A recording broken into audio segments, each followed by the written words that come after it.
Good afternoon. I have a devotional. I'm just going to read the next one. I read one yesterday in the same book. So it's called Counselors. The President of the United States doesn't know everything. He has years of experience in governing, but he doesn't have the wisdom to understand every issue the nation is facing or to discern what is right and wrong in every hard choice coming across his desk. So a wise president surrounds himself with wise counselors.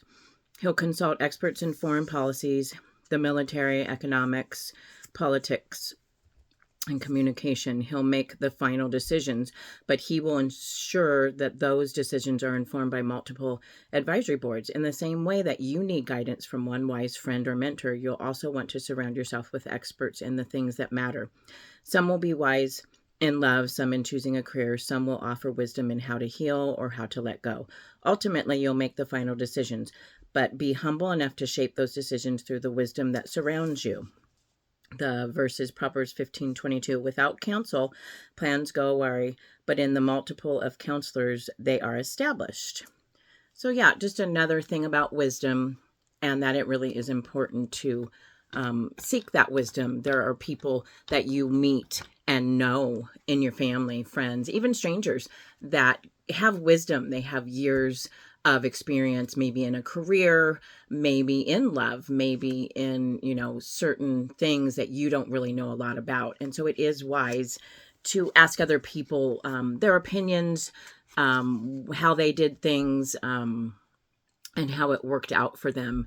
If you're trying to do it on your own and you don't talk to a lot of people, you don't seek the Lord, and you just kind of, wing it and think your way is the only way, you can get into some trouble. So it is really wise to seek counsel. If you're going to a church, you could talk to your pastor or, some of the other people that are, in your church. I'm still struggling with making any connections in my church. Biggest thing is I can't get to church that often. And then when I do, I'm just going to one service and I'm not able to, do some of the things I think I would like to do in the future. If I have a vehicle, I could volunteer and do some other things in church. I think that would be really fun to do again. It's been a really long time. I used to do a lot of things at church a long time ago. And so that would be something that I would want to invest my time in again. But anyways, that's not really what I was talking about. I was just talking about how it really is important to talk to friends and talk to other people that you admire. And you can even look things up on your phone about, people that have been successful in business and in careers and in their finances. I used to follow some different people for finances. And they have a lot of really good things, about how to pay your debts off. And it hasn't, been a perfect thing for me, but I was able to pay off a lot of my credit card debt. I'm down to probably less than 5,000, I'm pretty sure. I have one that I'm currently paying on, and it's down to less than 800. It's 7 something, and I just make a monthly payment. And then the other two, they did get charged off. I was having some financial difficulties in 2020, and so I wasn't able to pay, the minimum and everything on my bills. And I, got behind, but I paid off a whole bunch of my other bills and all my doctor bills and dental bills and all of those things. And, it was rough, but I did it. Paycheck by paycheck, I just paid the stuff off. And so the other ones haven't asked me to pay, and I'm happy to pay them. I will make payments to those when the time comes, and then I will be completely debt free. I know that my credit score is still low. I think they say 620. You need to have that to buy a home and this and that, whatever.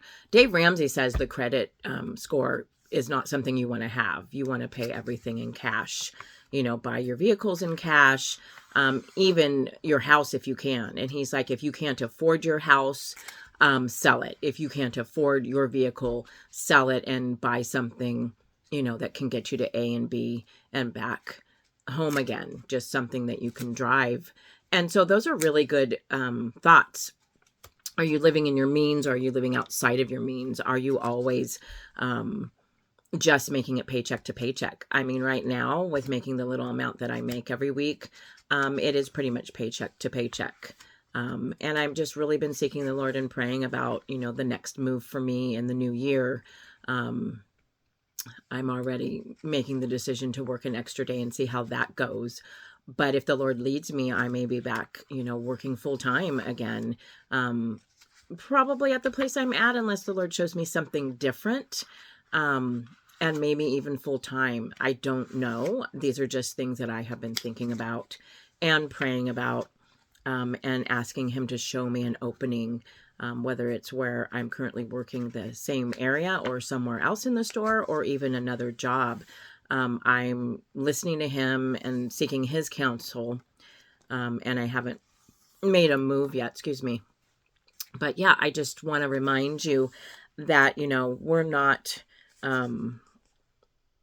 we're not to just decide these things on our own. We should talk to, a friend or a family member, a mother or dad or uncle or aunt, or, someone else maybe you work with that, hey, they really know about careers or they know about finances, because, they have a lot of things saved. They have retirement. They have knowledge, and they've actually done those things.